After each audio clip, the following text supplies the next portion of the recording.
Hello YouTube, so welcome to part 2 of me gushing over why I love the Showmax show called Adulting. Next, let me move on to Mpho.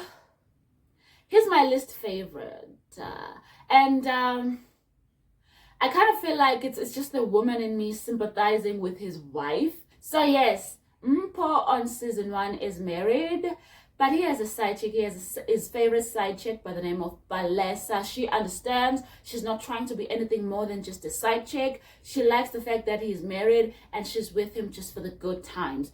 And that's okay with her. And the boys, the rest of the friends, like her. They hang out with her. And that's another reason I don't like Mpho's storyline. So yes, but then situation changes for Mpho when Balesa decides she's leaving him because she wants to focus on a relationship with her main guy.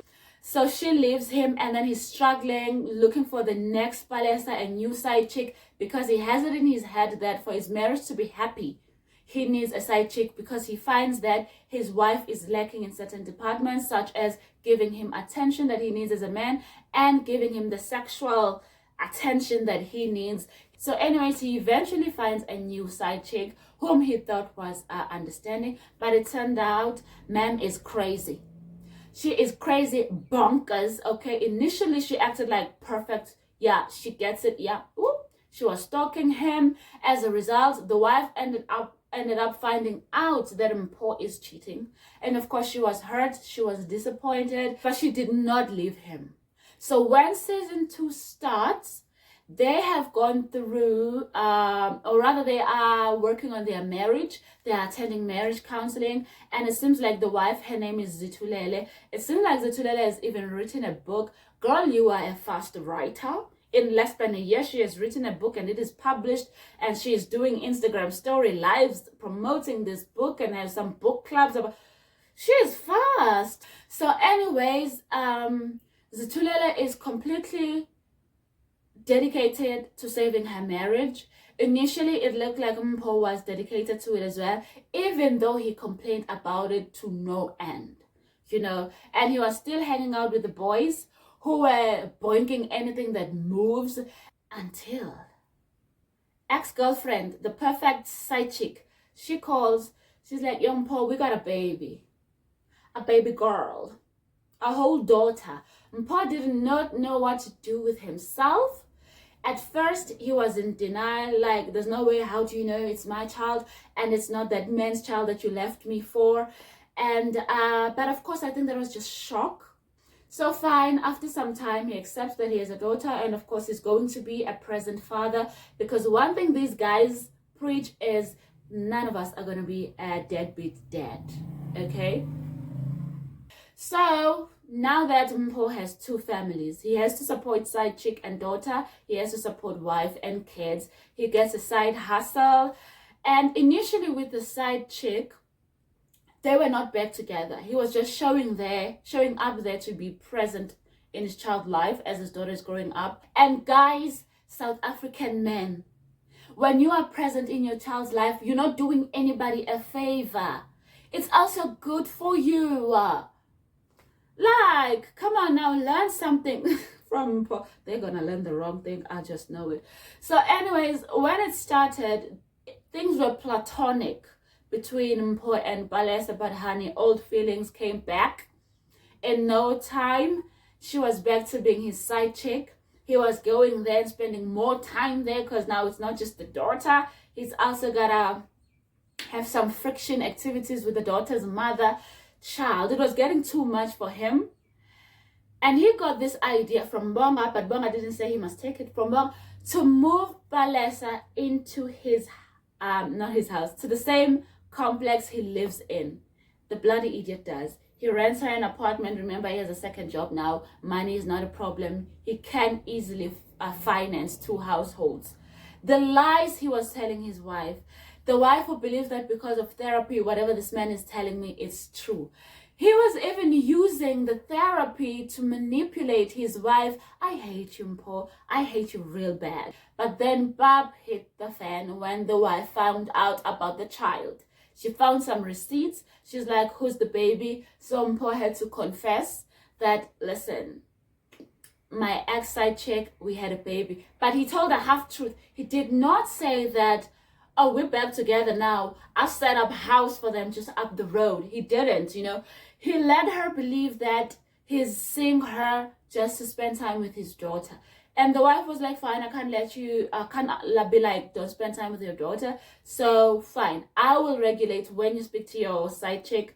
And I want to know that it's only about the daughter. They let her believe that. But he continues because, when Mpho is arrogant, he is his own worst enemy. He continues whatever with the side chick until the wife Zitulele finds out. She was so defeated. She was so gutted. She just packed her stuff and her kids and she left. Mpho comes back from a weekend away playing house with Balesa.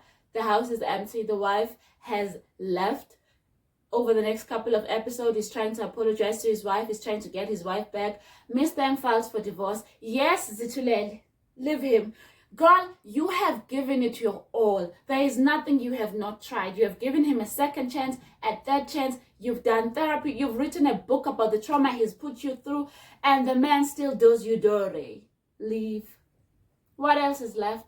So yeah, she had served him with divorce papers. Mpho is still trying to get her back. He sees the void she has left in his life. My hands are so sweaty.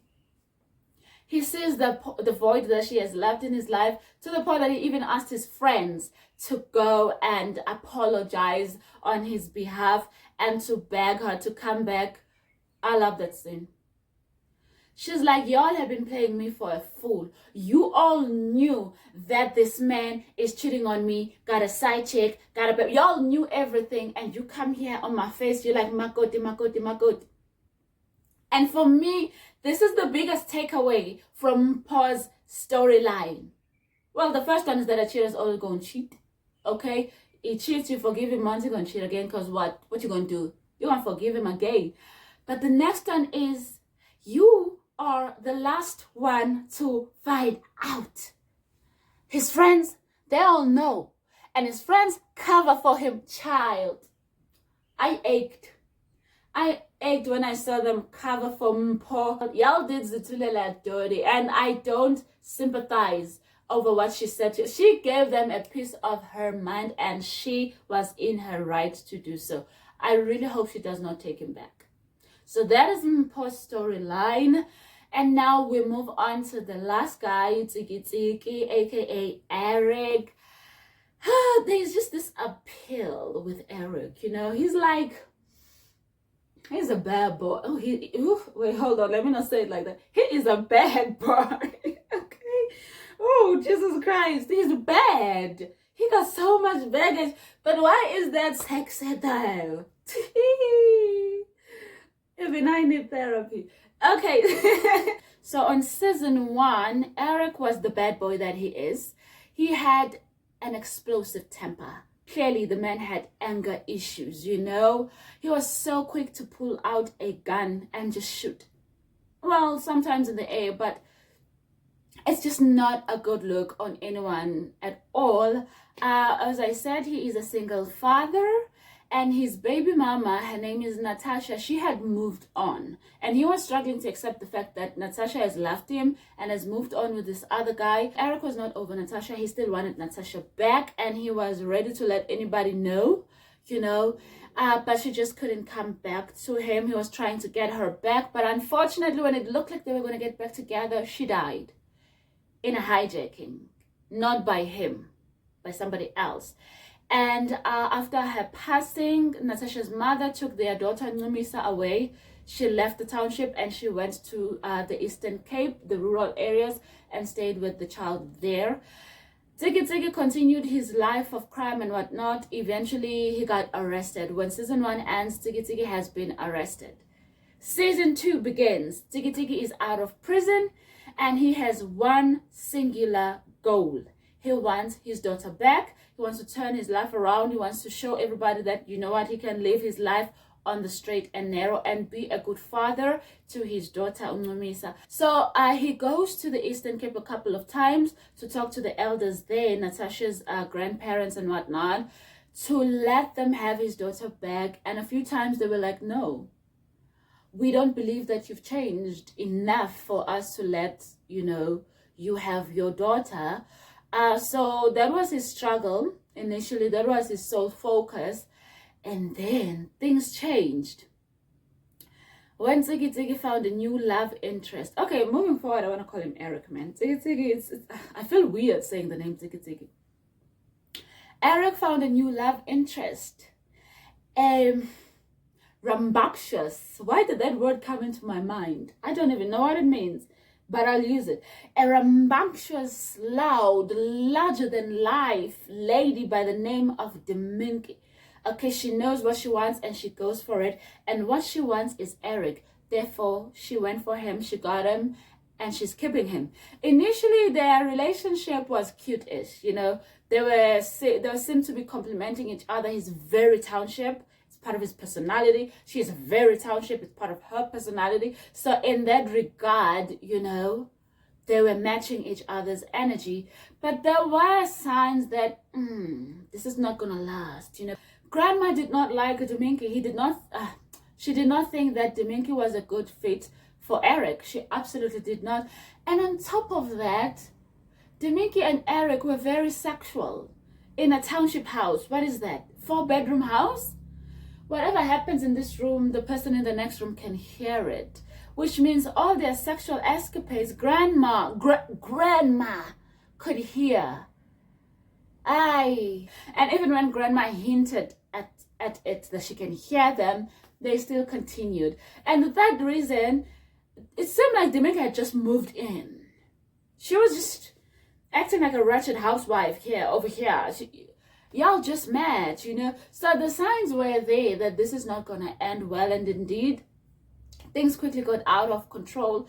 Mainly the other things they had in common and the fact that they are both very jealous personalities and they are both very possessive personalities and they both have tempers. So at some point, Eric realized that he has lost focus from his main goal of getting his daughter back. And number two, if him and Deminki continue this relationship, they're just going to set each other on fire. They're too bad for each other. They're just combustible. So yeah, eventually they did break up. It wasn't an easy breakup, but it eventually happened, And Eric went back to focusing on getting his daughter back, and he did. He got her back. And you would think that is the end. Yay, we are happy. The father and daughter have been reunited. Yeah, but girl Uncumisa is back in the township. Very quickly and very swiftly, she started acting up. Skipping school, smoking what, being in corners, partying instead of being in school, coming back home late from school. The girl just kept getting worse and escalating. And this is where I was just mad. Disrespecting grandma, manipulating grandma. I mean, girl was a tyrant, an absolute terror. My womb shriveled. Like, what? Oh, I cannot do that. I don't want... I cannot. She was terrible. But also, a true depiction of certain teenagers, a good portion of teenagers, actually, when they get in that stage of their lives, they start testing boundaries, they start exploring more. In their head, they have this sense of being adults. Oh, honey, don't rush being an adult. You will get tired very quickly. Don't rush adulting. Do not. You will wish to go back to those years where somebody else was the one just being responsible for anything and everything that you need. Also, she called the cops on him. The police came to the ace because Mr. called the cops. I mean, he slapped her. He should not have slapped her. Don't be slapping your kids like that. But she was also screaming at him. Don't be screaming at your parents. Like a whole mess. So she got him arrested. And then if that wasn't bad enough, at some point she faked her own kidnapping. You brat. What devil possesses you? She faked her own kidnapping. Everybody was so worried. Everybody was so stressed, looking for her all over the show. Eric almost went back to his old ways because whoever called Eric, yeah, I've kidnapped your daughter. I want 200,000 rands. Eric is like, I don't have 200,000 rands. But after that whole kidnapping situation, they went for therapy. So they had a couple of therapy sessions, and at this point, I think that the therapy is working for them. She was nice to him for a change on episode 12. So yeah, I am loving their story arc. I am loving what it is becoming. So now this is the end of part 2 of me loving and gushing over adulting. I think that the show is almost over. Number one, I'm so happy. I love numbering things. I am so happy that they gave us more than 8 episodes. But now we are, as I'm making this video, we are on episode 12. I'm happy about that. The story is still good. They still have me invested, but I can tell that we are past climax now. We are definitely in the third structure. So the show is about to wind down and wrap things up. I can hazard a guess and say it will be 13 episodes. I believe that the South African film industry, film and television industry, is capable of giving us good stories, okay? And Showmax is slowly but surely heading in the right direction of giving us good stories. There are some good South African stories on Showmax. Have you checked out Dem? Check out Reika.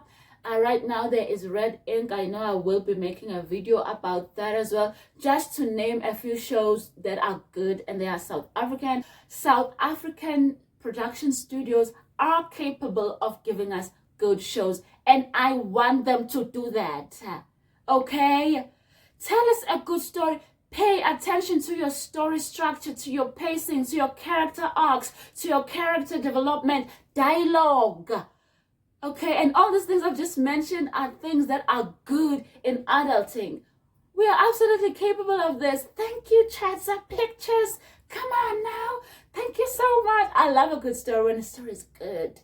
When a production company is not taking us for granted. When a production company is like, you know what? I want to give the viewer the best. And that's what exactly they did with adulting.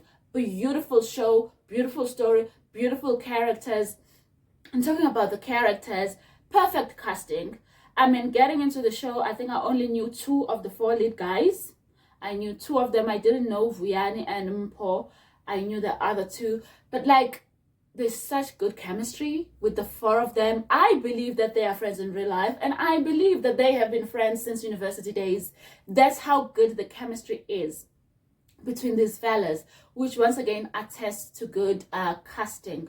Another thing, in terms of the technical part of it, good production, good editing, good lighting, good camera work. I see you guys when you do that thing. I don't know what it's called. Give me a good show, and I am a loyal fan forever. Okay, that is all I have to say at the moment on this show. Will there be season 3? I hope so. I can see there being season 3.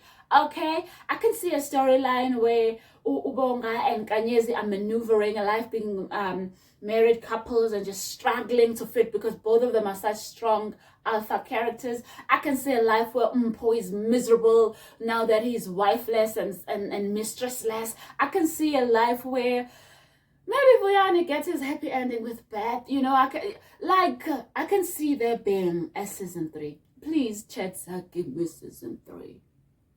Thank you. That is all I have for today's video. Bye.